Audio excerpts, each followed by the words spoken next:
Exercise: comparison of backlogs in CIPSA or the CIPSA framework. We have three backlogs as we saw in the article: the product backlog, the CIPSA sprint backlog, and the team sprint backlog. Now you have to find out what are their differences with respect to these 5 items. One is the creation, how the backlogs are created. Next is with respect to goals. If there are any associated goals with respect to the backlogs, find out what they are and what are the differences. Then content, what will be the content for these 3 backlogs. Life cycle, how long the backlogs are going to be valid. And finally the events, that is if any events are associated with respect to these 3 backlogs.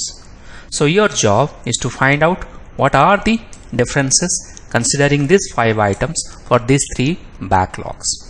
Bring out your pen and paper or pencil. Try it on your own. Once you are done, you can come back to see the solution. You can pause here. Alright, I believe you have tried. Let us see the solution.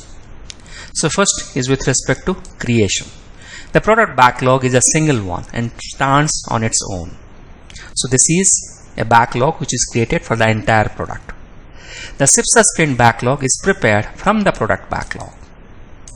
The team sprint backlog is prepared from the CIPSA sprint backlog. So first the items will be available in the CIPSA sprint backlog. Then those items will be broken down to individual tasks to create the team sprint backlog. Next one is with respect to the goals. The product backlog will have the product goal.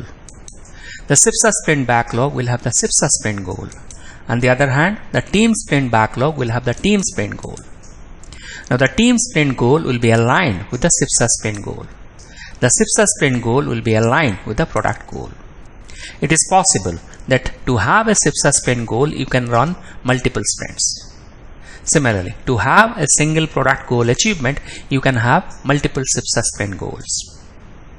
Then difference number 3 is with respect to the content. The product backlog will have the product backlog items, the feature items, maybe stories, maybe epics, maybe bugs, etc. will be part of the product backlog.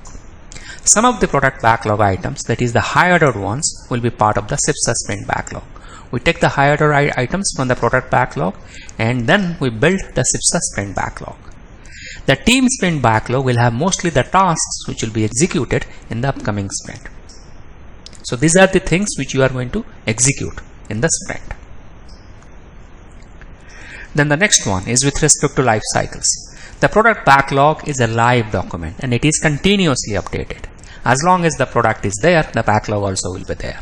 So you are building the product till the end of the product or the life cycle of the product, you will have the product backlog and it is continuously updated. The CIPSA sprint backlog will be for a sprint, and when the sprint is over, it is discarded. It is not going to remain. It will be discarded. Another CIPSA sprint backlog will be created for the next sprint. The team sprint backlog will be again for a sprint, and when the sprint is over, it will be discarded. Again, you have another sprint, maybe sprint 2 or sprint 3, another team sprint backlog will be prepared. If you have 5 teams, you are going to create 5 team sprint backlogs for the upcoming sprints. Next one, or the final one, is with respect to the events. The product backlog does not contain any meta events. We have multiple meta events like CIPSA sprint planning, CIPSA sprint review, among others. Here we do not have any meta events. The CIPSA sprint backlog will contain the meta events such as CIPSA sprint planning, CIPSA daily scrum, CIPSA sprint retrospective, among others. The team sprint backlog contains the team level scrum events such as team sprint planning, team sprint retrospective, or team daily scrum. So this is the difference with respect to the events. To make it more clear with respect to the comparison of the backlogs, you can have another difference, that is with respect to the ownership. Who is going to be the owner? The product backlog will be owned by the product owner, who is the chief product owner for the entire CIPSA team. The CIPSA sprint backlog will be owned by the CIPSA team because they are creating the backlog. So they will own the backlog. The team sprint backlog will be owned by the individual scrum team because that individual scrum team has created that team sprint backlog. So these are the differences with respect to the 3 backlogs that we just learned. The reason I have these differences because with differences you learn the concepts in a much better way. You also remember the concepts in a better way.